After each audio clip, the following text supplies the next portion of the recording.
Good morning, everybody. If you look at your notes, you'll see that we have lesson 121 this morning, and it's the STAM GBC controversy part 5. So it looks like, well, I know we've got more people that will sort of be trickling in here as we get going. I do kind of want to get started right away. There's a lot of ground to cover this morning. I want to wrap up this look at the STAM GBC controversy this morning. This is the part 5 gist of that, and I want to make sure that we are able to end that here this morning. We've been looking at the events that transpired between 1966 and 1968 that eventually led to STAM, C.R. STAM leaving the GGF and parting company with Grace Bible College and so on. So we finished our look at 1967 last Sunday by looking at the pastors' conference that was held at the Ascot Hotel in Chicago. I mentioned last Sunday that I had a copy of that agenda that I neglected to bring, and here it is. This is the actual copy from the agenda of that meeting that was sent out in advance that Stam was complaining about in his letter dated late September 1967. So if you want to look at that, I certainly try to make that available to anybody that wants to see it. But it does record the minutes and the agenda of the meeting as I presented to you in last week's lesson. So as we have in front of us, we've got 1968, and we want to start looking at that year and some things that happened there. So, boys, 1968. This was the year of decision for STAM and the Berean Bible Society. It was in 1968 that STAM and the Society formally separated from the GGF and took steps to establish the Berean Bible Fellowship, or the BBF. So if you see BBF from here on out, you'll know that refers to the Berean Bible Fellowship.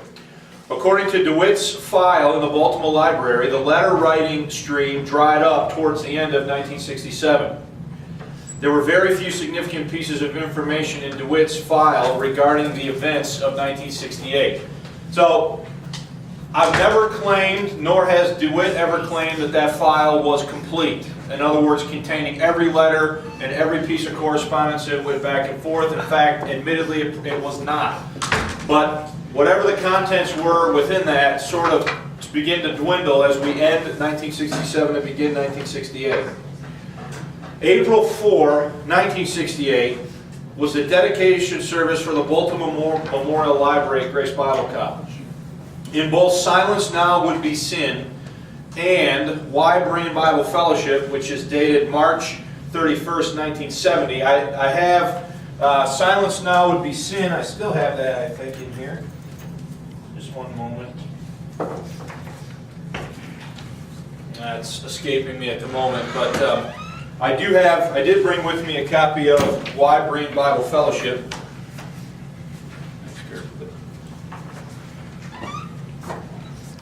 Which is this little booklet right here. Okay? This little booklet is dated in the back March 31st, 1970. Okay? So both Silence Now Would Be Sin from August 1968 and this booklet, Why Berean Bible Fellowship from 1970. Stam mentions the dedication of the Baltimore Memorial Library amongst his list of reasons for separating from the GGF. In Silence Now Would Be Sin, Stam states the following regarding the dedication of the library. Quote, "Not one word about any stand for Pauline revelation was mentioned.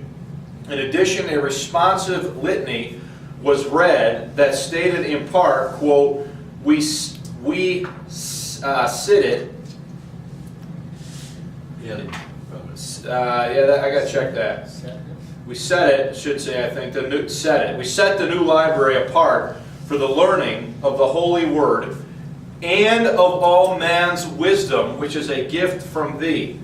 Bow down thy heavens, O Lord, and come down and make thy house now and forever thy dwelling place. This house now and forever thy dwelling place. Stam viewed this dedication and litany as having cast a shadow over the man they were trying to honor by promoting viewpoints that Baltimore would have repudiated. So Stam views this as a glorification of human wisdom and viewpoint, and he views it as yet another example of the intellectualism and the trend towards neo-evangelicalism that we've been looking at over the past number of weeks. Summer 1968 GGF Conference. In Why Berean Bible Fellowship, again dated March 31st, 1970, Stam mentions an additional reason for his separation from the GGF, not mentioned in Silence Now Would Be Sin. Stam took exception to a tape-recorded message delivered by Raymond Rich at the 1968 GGF convention, in which Rich allegedly, quote, urged pastors to invite modernists, Roman Catholic priests, and even atheists to lecture in their church so as to then, quote, reach them for Christ. Stam is quick to point out that neither Grace Bible College nor the Grace Gospel Fellowship has repudiated the serious departure from the plain teachings of God's Word. This appears to have been the last straw for Stam. This is the last clearly datable event before the publication of Silence Now Would Be Sin on August 1st, 1968, when Stam formally announced his separation from the GGF. Now, I want to point out to you that it appears to me that Stam was not at that conference, because he explicitly mentions that the statements made by Rich that he objected to were tape recorded. So it would seem as though he is pulling away. It would seem, just based on the facts as they are, unless there's some other things that we're not aware of at this time, that this is sort of the dedication of the Baltimore Memorial Library in April, and these statements made at the GGF conference that summer were sort of the last straw. And Stam officially announces his intention to leave the GGF on August 1st, 1968, with the publication of Silence Now Would Be Sin. Before we move on to the next point, any questions about any of that? It's pretty straightforward information. Now, it's important, if we look at the next point, to understand that it appears as though immediately upon leaving the GGF, Stam and those sympathetic to him immediately moved to form a new organization, okay? The Berean Bible Fellowship. According to a booklet titled Why Can't We Get Together, dated March 6, 1979, that's this booklet right here, similar cover but a different title and slightly different contents. So that's dated from March of 1979. Shortly after deciding to leave the GGF, Mr. Stam and others moved to form a new fellowship organization called the Berean Bible Fellowship. So again, they're leaving one organization here to found and establish another. Stam states, quote, in our booklet, Why Berean Bible Fellowship, we have listed and explained the basic reasons for our withdrawal from the Grace Gospel Fellowship and the formation of the Berean Bible Fellowship in 1968. Now look at, if Stam leaves the GGF in August of 68, and in his booklet from 1970, Why Berean Bible Fellowship, he also says that that is the same year that the BBF was formed, the Berean Bible Fellowship, then it is seemingly pretty clear to me that he leaves the GGF in August, and before the end of the year, he and others involved in that decision are moving to form the BBF, the Berean Bible Fellowship. This establishes the fact that shortly after Stam and the Berean Bible Society left the GGF, they moved to form the BBF as an alternative grace fellowship organization to the GGF. This point is also brought home in the pages of Why Berean Bible Fellowship, where after concluding that GBC had been lost to the neo-evangelicals, Stam states the following about why the BBF was formed. Quote, Berean Bible Fellowship was formed upon a declaration of faith which states in part, as saints and members of the true church, we are to maintain a Christ-honoring testimony separate from all forms of worldliness and apostasy, demonstrating obedience to the Lord Jesus Christ and love to the Lord Jesus Christ and love to all men. And then he gives those verses there that are mentioned. Reflecting back in Why Can't We Get Together, again from 79, on the events of the past 2 decades, Stam goes all the way back to 1958, coincidentally the year of O'Hare's death, as the time when the leaven that led to his departure from GBC began to infiltrate the GGF. Now, I've said to you all along, I find this statement fascinating. O'Hare dies in January 1958. With Stam, at the end of the 70s, as he looks back on what's happened in the previous 2 decades, he goes all the way back to 1958, the same year O'Hare died, as when the, quote, leaven that led to the controversy begins to manifest itself within the GGF. And here's his statement, quoting again from the booklet, Why Can't We Get Together? In 1958, however, a little leaven was introduced into the GGF school, and then more and more and more. By the late 1960s, after much anxiety, soul-searching, and prayer, and much discussion with the leadership of both Grace Gospel Fellowship and Grace Bible College, some of the members of the GGF became convinced that it would be displeasing to God to continue in this already seriously compromised fellowship.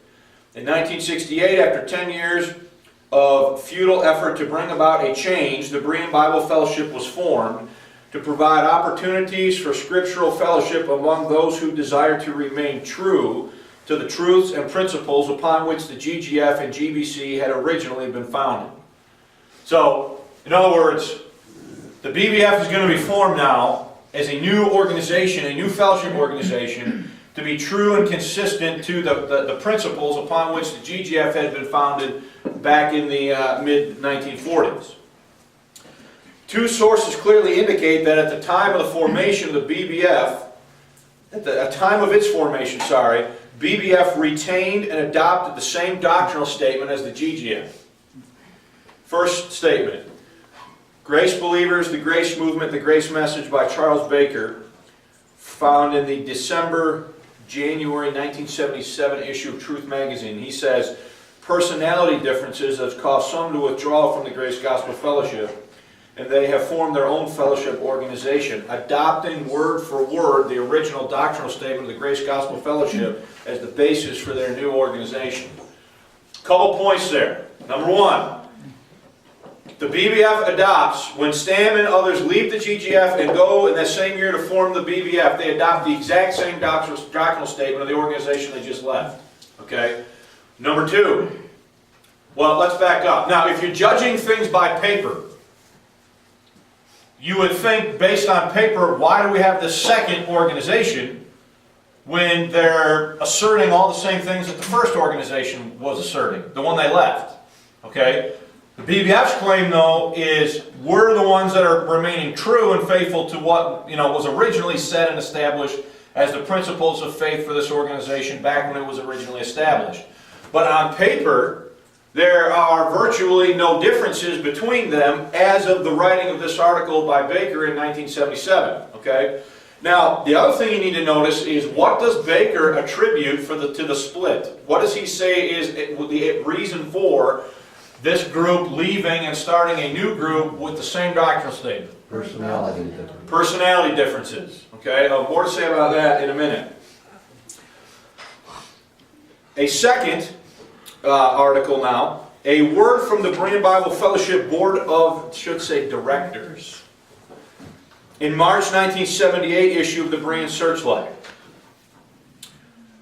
Responding, to Baker's article in Truth, the BBF Board of Directors wrote, quote, Berean Bible Fellowship did indeed retain the same doctrinal statement, since they had remained true to it, while Grace Bible College had flagrantly violated it. Okay? So top of page 3. So the BBF was founded in 1968 as the alternative to the GGF, and viewed themselves as the pure successors to the ministry of J.C. O'Hare.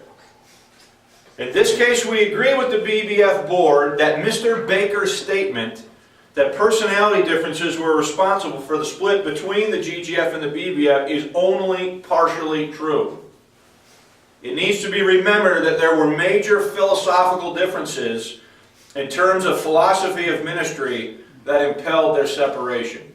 Okay? So, this is not just a personality conflict. There were personality conflicts involved, but there was much more at stake in this discussion between Stam and the college and the GGF than simply differences of personality. There were major philosophical differences in philosophy of ministry, and to what extent, with all the neo-evangelical stuff we've been discussing over the past month and a half, all of that was in play, and I do agree with the board of the BBF in the sense that Baker's statement that this is all personality conflict is not entirely correct. Any questions about that? Point. So now you got two organizations. So I should probably draw this like this. Both of these organizations view their origin in whose ministry? J.C. O'Hare. J.C. O'Hare. Okay? The first one is the GGF.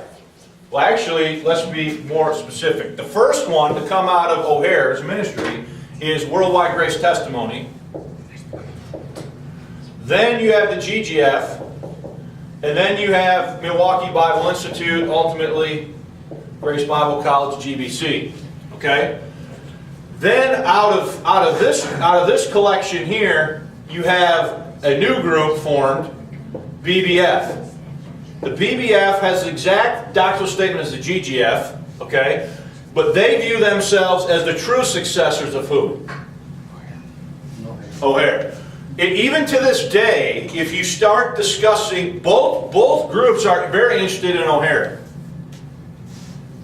But when you start getting beyond O'Hare into some of the stuff we're talking about now is where you start having the what? The headbutting and the friction and all that sort of thing, okay? So this group is formed in 1968. The BBF is formed in 1968. And basically, folks, you need to understand that the BBF is a protest group of the GGF. They are former members of the GGF that did not like what they saw going on at Grace Bible College and in other areas. And so as a result, they leave in 1968 and they form a new organization, the BBF, that adopts the same doctrinal statement that the GGF had. Okay? So from its inception, the BBF has been a protest organization, protesting what they perceive to be, quoting Stam, the flagrant violations of the doctrinal statement of the GGF by Grace Bible College. Okay, everybody with me on that? Lee, do you have a... I just wonder if it's applicable or important.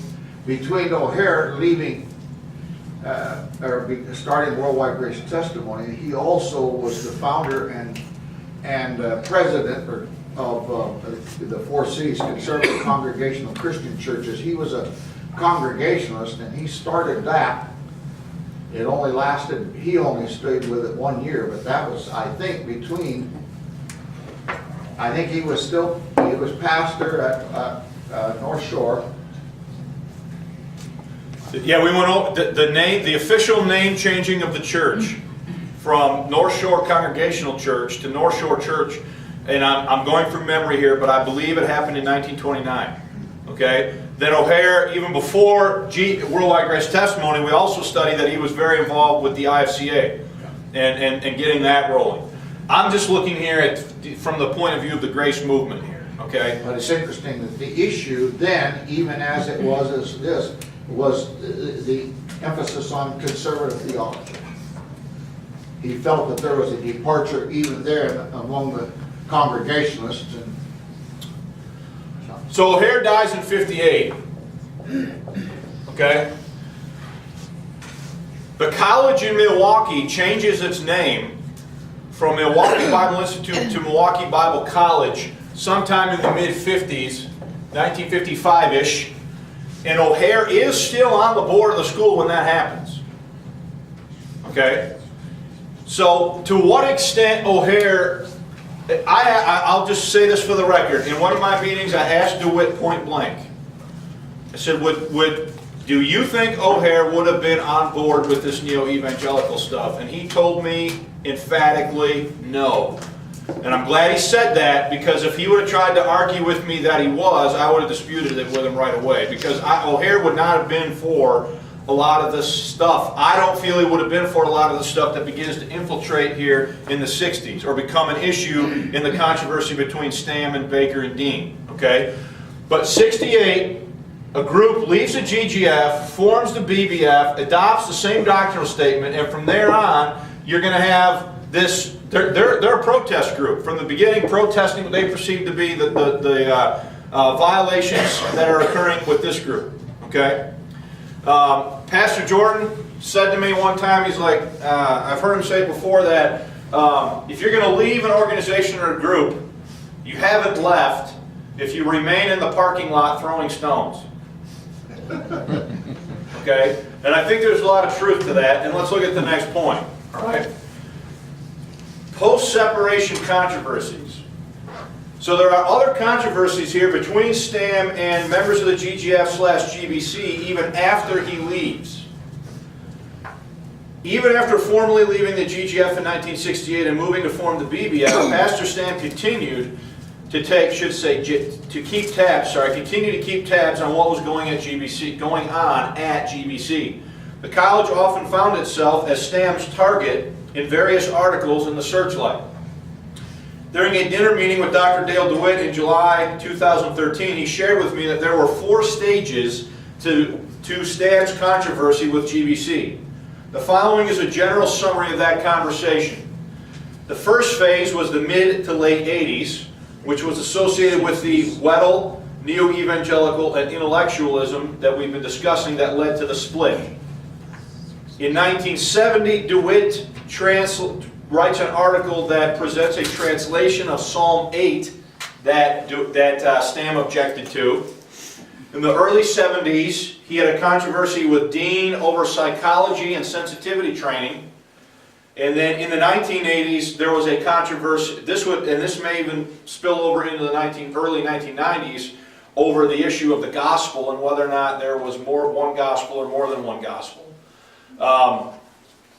A fifth controversy that was noted, but that I did not include here because it's not related to Stam directly, is a controversy of a group called Friends of Grace Bible College that he mentioned during this conversation, and he also mentioned somebody's name specifically who just happens to be in present company. I'll let you figure out who that is.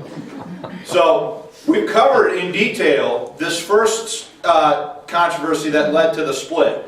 I want to just say a couple words here on a few of these others, at least the first 2. Translation of Psalm 8 controversy. This controversy shows up as the 8th reason for leaving the GBC and forming the BBF in the March 1970 publication of Wide Brain Bible Fellowship. This controversy swirls around the September 1969 GBC publication comment in which Dale DeWitt changes the King James rendering of angels in Psalm 8:5 to read that man is, quote, but little lower than God Most High, end quote. Stam viewed this as yet another example of the intellectual elevation of human wisdom taking place at GBC. Quoting now from that booklet, Why BBF? He says, Stam writes, the article is largely self-contradictory, but DeWitt goes to great lengths to exalt the human intellect. Charles F. Baker, President Emeritus of Grace Bible College, later wrote an article in Truth, February-March 1970, defending DeWitt's rendering and insisting that Psalm 8:5 does declare, thou hast made him a little lower than God. We contend that whether we consider man before or after the fall, in his present or future state, to represent him at any time as, quote, but little lower than God borders on blasphemy. Man always was and ever will be far lower than God, and God will always be far, far greater than he. It is sad to see our dear brother Baker, so long and so greatly used of God, actually defending the apostasy at Grace Bible College as he does in this case. Now look, I'm not prepared to make any kind of comments on this translation issue. The only thing I'll say at this point about this is you start to wonder have you really left if you're going to be chucking stones here? Okay. At one point in my conversation with Dr. DeWitt at a dinner meeting in July, he said that it became the perception of many at the college that that Stam's intention was to basically destroy the college. If they weren't going to, go along with him and what he felt should be happening there, his intent was to do them in. And so there was a perception that this type of ongoing stone throwing, if you will, was a result of that.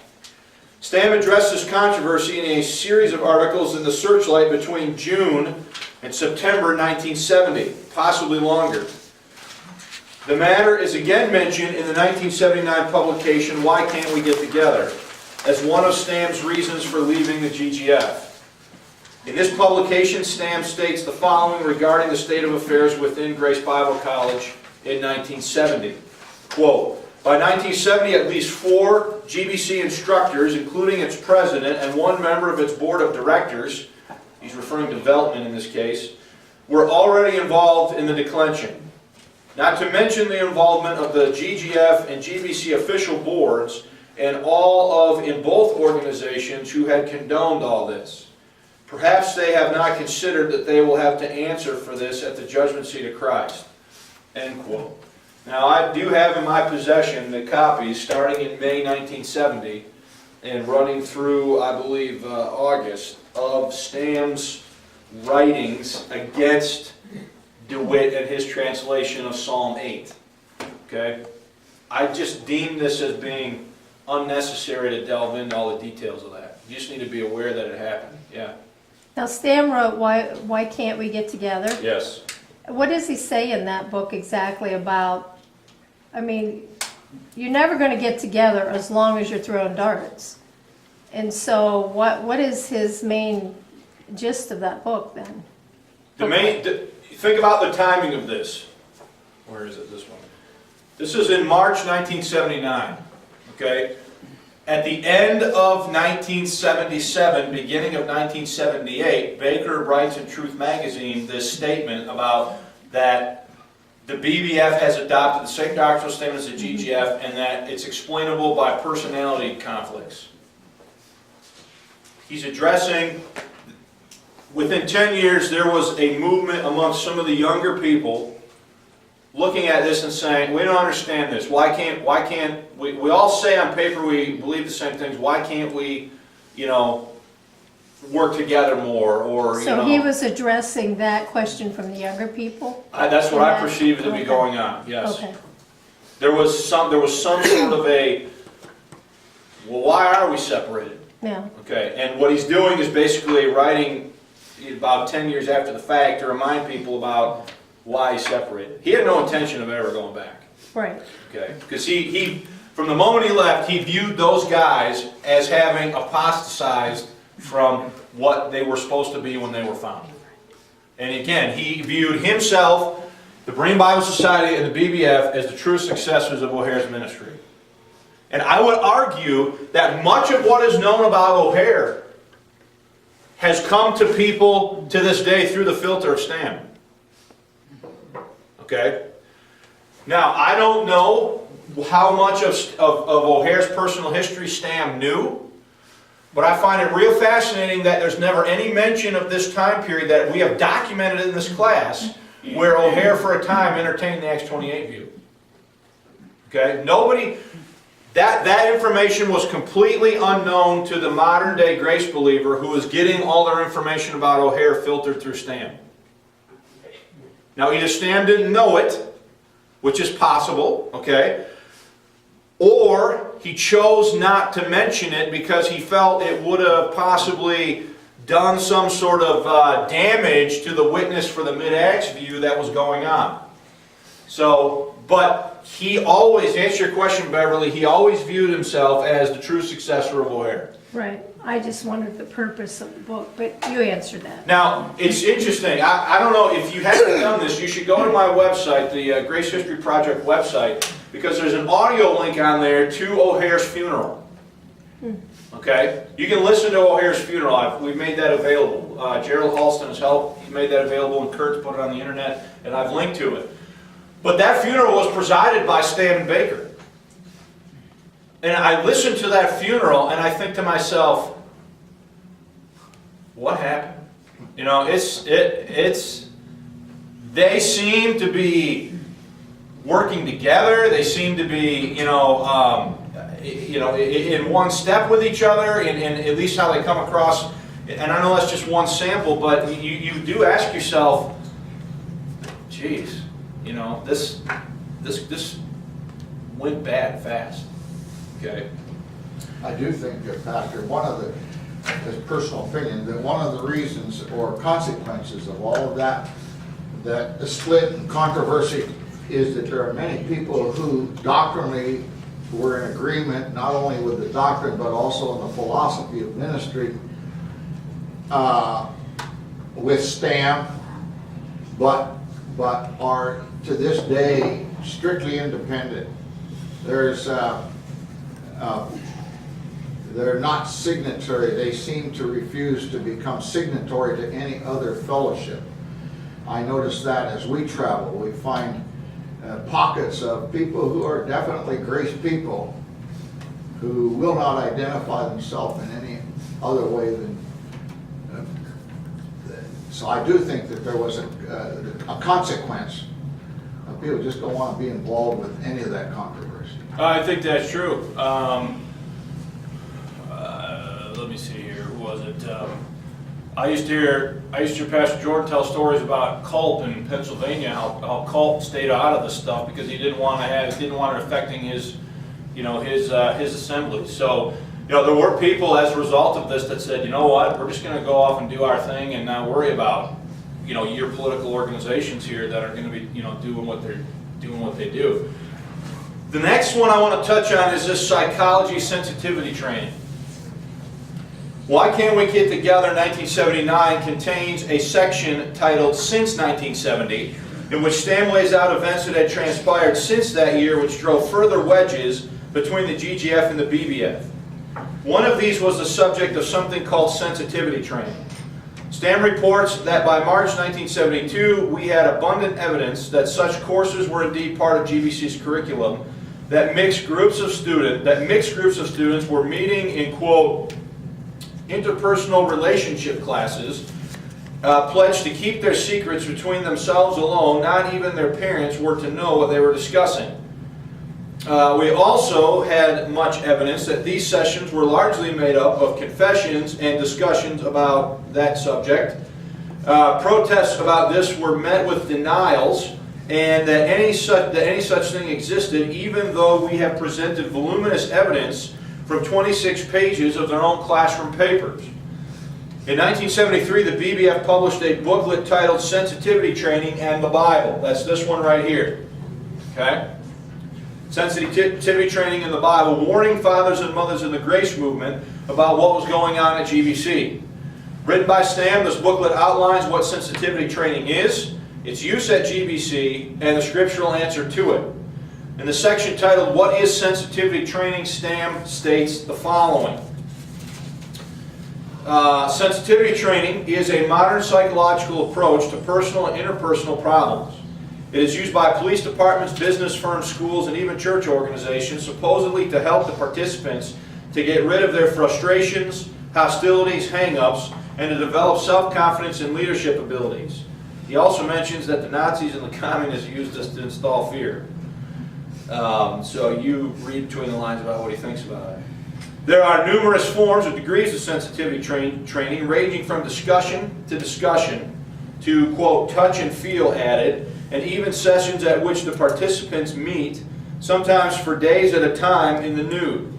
The most popular form of sensitivity training, and the one for which the others sprang, is a discussion group at which participants were urged to be totally open and honest about themselves and each other, to hold nothing back, and to tell all, thus encouraging the others to do the same, one and all revealing their most secret feelings and failings at, quote, gut level.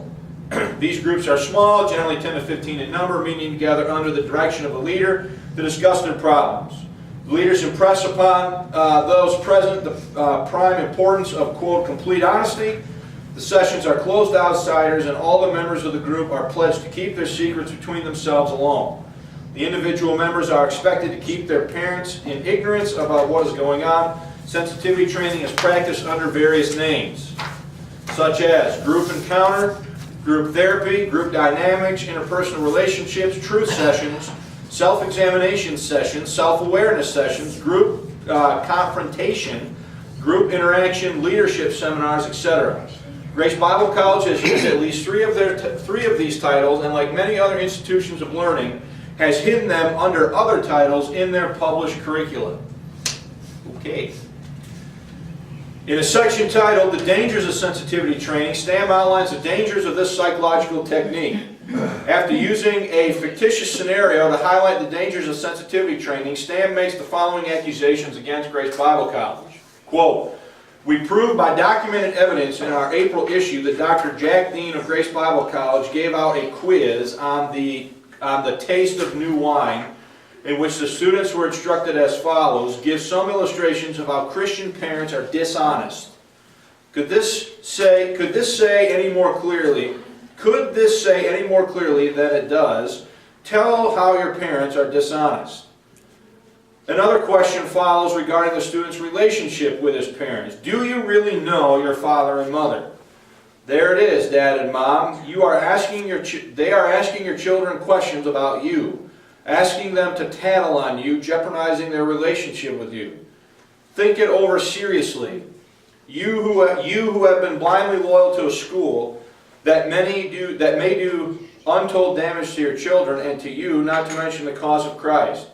Another matter is considered seriously is the fact that these sessions we have young college students discussing that with each other all too freely, and they are encouraged to do this and to tell all. We saw from the documented evidence presented in the April Searchlight that subject had a considerable place in these discussions, and that only was that subject. For those of you that aren't, there's kids in here, so I'm editing this a little bit. Was discussed in reports. Did President Jack Dean make complimentary marginal notes? So what he's saying is only in the sessions where that subject came up did he take notes. That's Stam's accusation. Those who are loath to believe that the leaders themselves promote such discussions should refer to the April Searchlight and note that they are under Practical Theology 453 and Christian Education 445, Dr. Jack Dean, Professor. There is a list of assigned and supplementary reading that includes no less than 6 books by Sigmund Freud, and another about him titled Freud, His Dream and Theories. There are also other books in the list by unregenerate intellectuals destitute of the faith in what the Bible says about that matter and the Christian life. Look,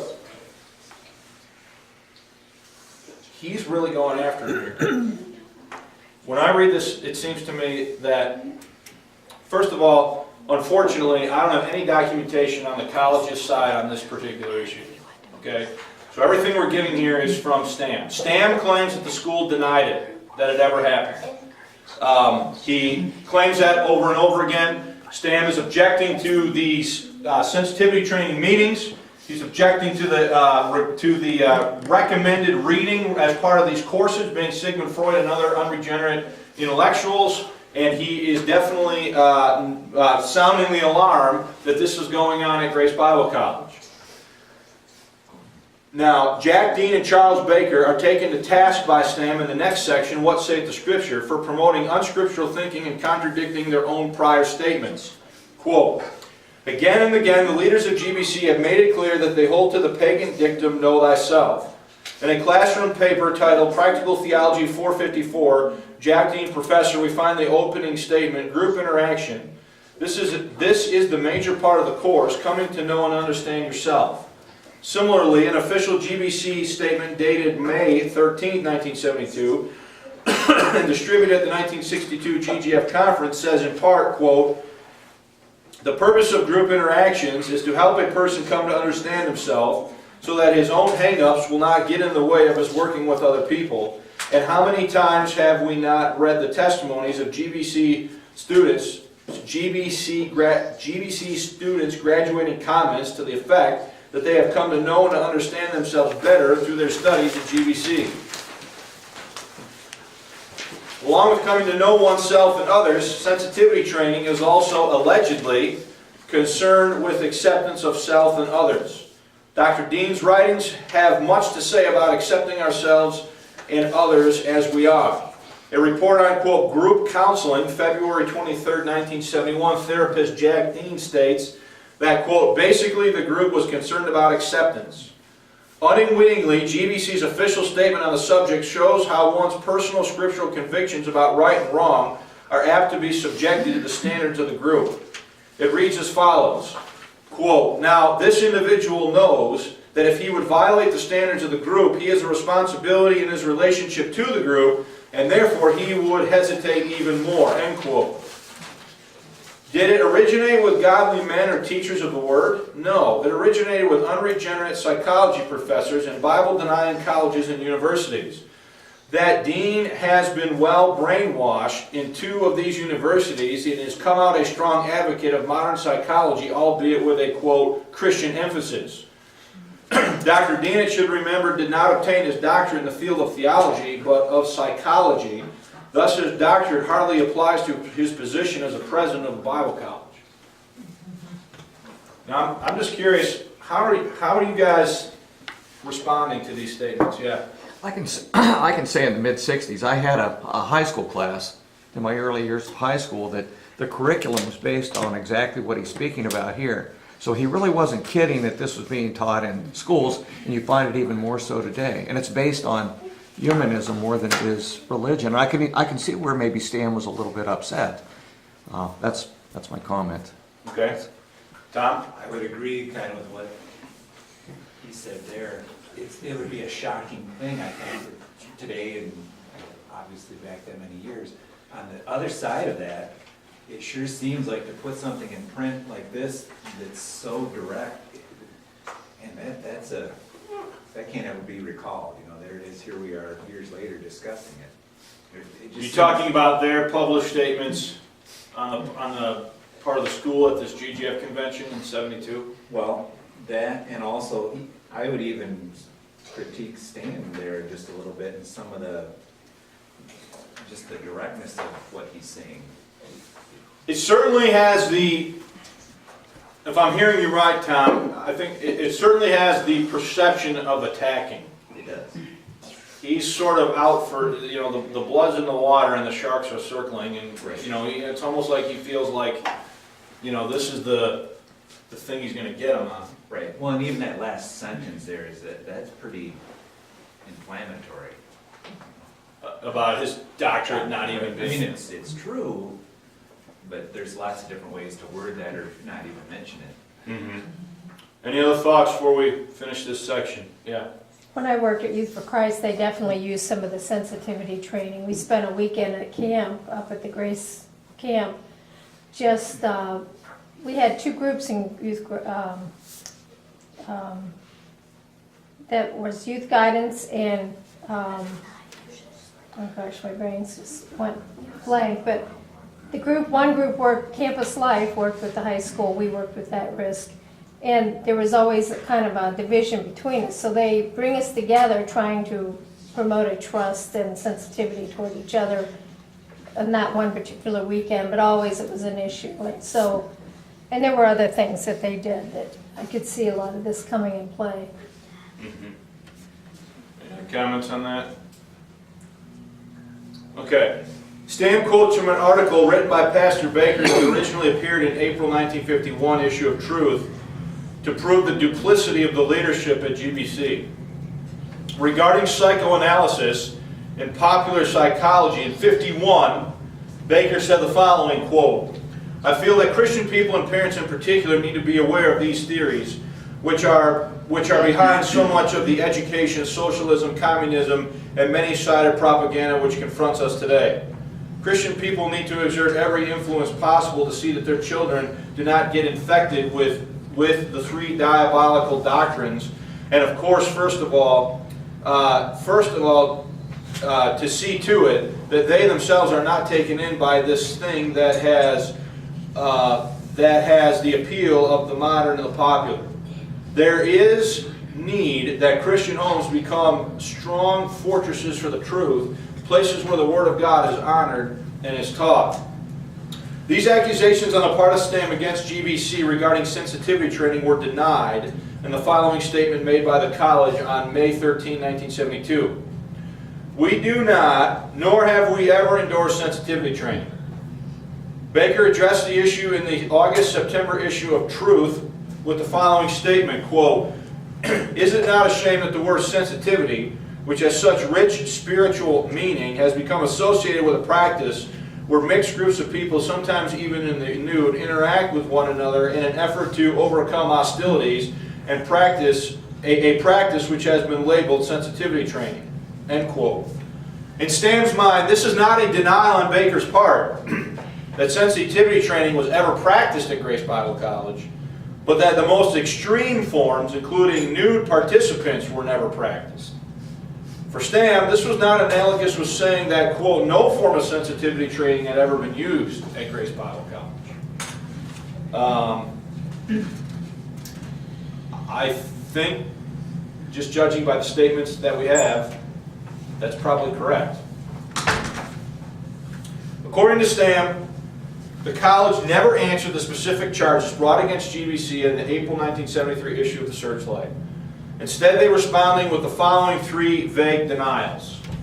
Number one, Stam got his information from a disgruntled, dismissed former student. Number two, Stam's statements were taken out of context. And number three, Stam has not visited GBC for many years, so how does he know what is going on at the school? Yeah. Did DeWitt have any comment on this topic? I think DeWitt's comment spoke for itself, that Dean was committed. Remember when I gave you that range of values last week of DeWitt being most in line with New Evangelicals, Dean in the middle, and Baker on the bottom? He did say that Dean had embraced counseling in its psychological and structural aspects. So I take that to mean that there was, I take Baker at his word that the most extreme forms of sensitivity training were probably not going on at the college, but it seems pretty clear that something was going on along those lines. Had Stam ever been the pastor of North Shore? Yeah. He was there right after O'Hare. I'd have to check the years on that, but he was for a time. Yes. And I'm told that it didn't go well. Did you have another? No, that was just, All right. So we got 12 minutes to consider page 7, conclusions. I thought long and hard about how to sort of wrap up this mini series of lessons, if you will, about this controversy. And this is kind of what I came up with for either good or bad. We'll just look at what I've said here. So conclusion. How should we view this controversy? It is the opinion of the Grace History Project that the best way to evaluate these dark chapters in the history of the Grace Movement is to judge each side by its fruit. I kind of made this comment last week. Milwaukee Bible College was founded in 1945 to teach young men and women the Mid-Acts Pauline grace message and train them for the ministry. While the college has maintained that they have always done this and that they have never abandoned their commitment to grace theology, many observers, both inside and outside of the GGF, would not agree. By adopting the nuanced arguments we have documented in these lessons, should say the professors, I'm sorry, let me start over. By adopting the nuanced arguments that we have documented in these lessons that professors ought to have the, quote, academic freedom to teach anything that was not in violation of the doctrinal statement of the college or the GGF, the door was open to various portions of the neo-evangelical agenda and its resulting implications. On paper, the college has always maintained a commitment to the principles of the school's founding. However, in actuality, students today are exposed to both progressive dispensationalism as well as notions that Peter and Paul preached the same gospel, among other things. In order to meet the academic requirements of the state of Michigan, the college, should say, was forced, and still is, to hire non-grace professors to teach in certain academic disciplines, a practice that continues to this day. Now, we've talked about that at length too. Okay? Stam, on the other hand, was not always very gracious in the manner in which he conducted himself during this controversy. In the end, judging from the fruit of their ministries, we cannot help but side with Stam. Stam remained firm to the original purpose of both the GGF and GBC as standing for the unique and distinctive ministry of the Apostle Paul. Unfortunately, STAM's conduct and manner of operation during the controversy manifested certain less than desirable personality traits that would show up again in another controversy during the 1980s. The move on the part of STAM and others to immediately form a new organization, the BBF, highlights, in our opinion, the greatest weakness of the Grace Movement: the fierce desire to organize beyond the local church. I've been hitting that nail also from the beginning when we started talking about this. As we have stated previously, the heyday of the Grace Movement was when the men and ministries involved remained independent and loosely I don't like the word facilitated there, and loosely cooperative or something like that, independent Bible churches. The decision to organize beyond the local church introduced a political element into the movement that would stall their progress and ultimately divide the movement. Formed in protest against the GGF, the BBF has always felt the need to explain and justify their existence. This has created a legacy of hostility between the two organizations, as they have both claimed to be the rightful heirs to the legacy of J.C. O'Hare. Within 10 years of the death of O'Hare, the movement that he was so instrumental in creating had fractured into two opposing camps with identical doctrinal statements, each considering themselves the rightful successors of O'Hare's legacy. All right, any questions or comments about any of today's notes, or sort of any of the stuff we're sort of winding down here? Yeah. I think this really does show your point that you had in a sermon a long time ago about Satan's biggest tool today is doctrine, and that how that the disputes on doctrine have led to so many more issues than anything else that's, but people never really think of that as being his main tool these days. Doctrine and flesh, grabbing onto whatever doctrine we think and running with it, Right. So, to set up where we're going next week, in 1962, a young 15-year-old kid from Alabama got saved at a Methodist meeting at a New Year's Eve watch night service at a church in Alabama, Mobile, Alabama, and taught himself through reading Stam and Baker's books and so forth, and having conversations with others, the grace message, and moved to Chicago at the end of the 1970s to work with Stam at the Berean Bible Society. Okay, and that's Pastor Jordan.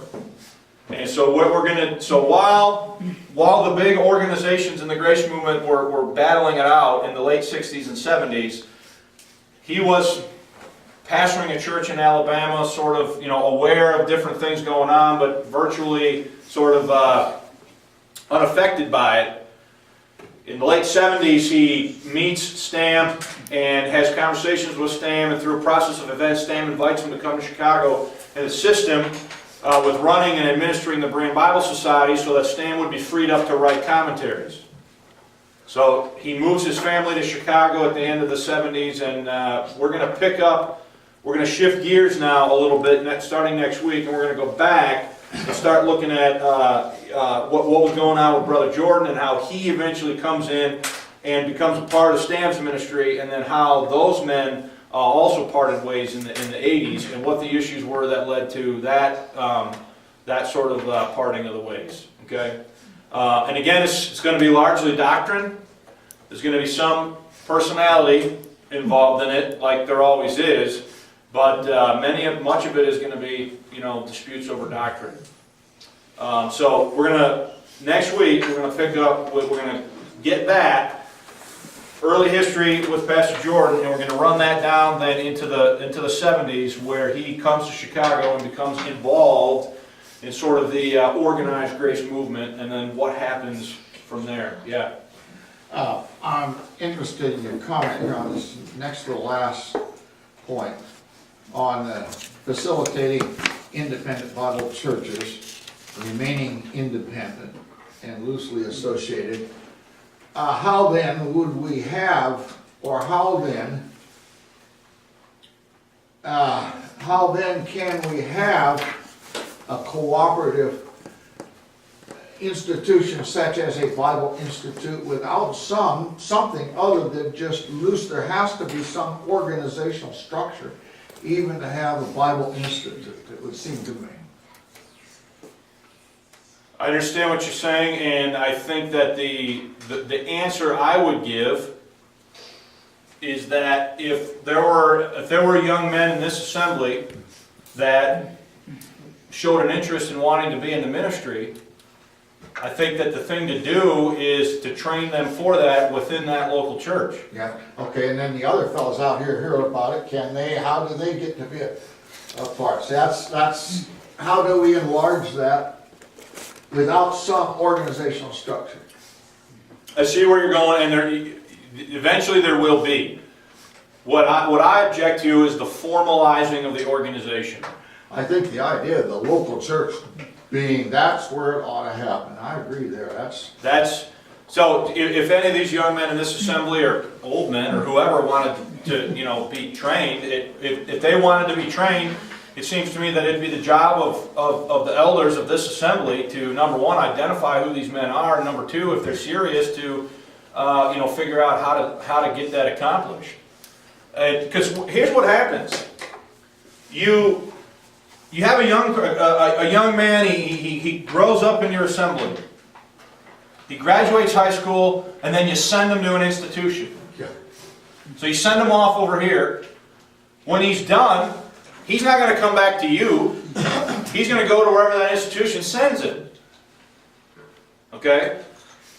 Which to me seems like the completely opposite pattern of what Paul establishes in the Pauline epistles about Timothy identifying faithful men and teaching them also the same things, so that they can have a ministry, they can have a ministry right there and further what's already going on within that local church. I would favor that sort of model any day, regardless of the formalized structure, over sending them somewhere to learn who knows what and come out completely different in belief, doctrine, and philosophy than who they were when you sent them to the institution. So, that's a tall order then, it seems to me, for the elders of that local church to be up to that task of doing that. But it seems to me that that's where the real responsibility lies. And just one quick comment. What is interesting about Brother Jordan's Grace School of Bible is that he sends the school to you where you are. He taught it. He in a setting like this, he laid out a curriculum and taught some things and videoed it. And now he doesn't require you to go to him, he sends it to you. So you learn, you uptake, you understand the doctrine and so forth where you are, and you have ministry where you're already at. As opposed to being required to go somewhere and, be in an institutionalized educational setting. Now I understand the academics and the institutionalized mindset doesn't like that, because when you're done, you don't get a credential, you don't get a degree, you don't get any sort of thing like that. You just get a certificate that you went through the school and a pin to put on your tie. And that's sort of viewed as not real training for the ministry. And so, now you have a whole other set of issues about, what is really training for the ministry, and whether or not it goes right back to this. Do you need liberal arts? Do you need all this stuff to be trained for the ministry? Obviously, some say yes, others say what? No. But that is a difference of philosophy of ministry. What was Titus doing when Paul sent him to set things in order? Apparently supervising over a number of churches.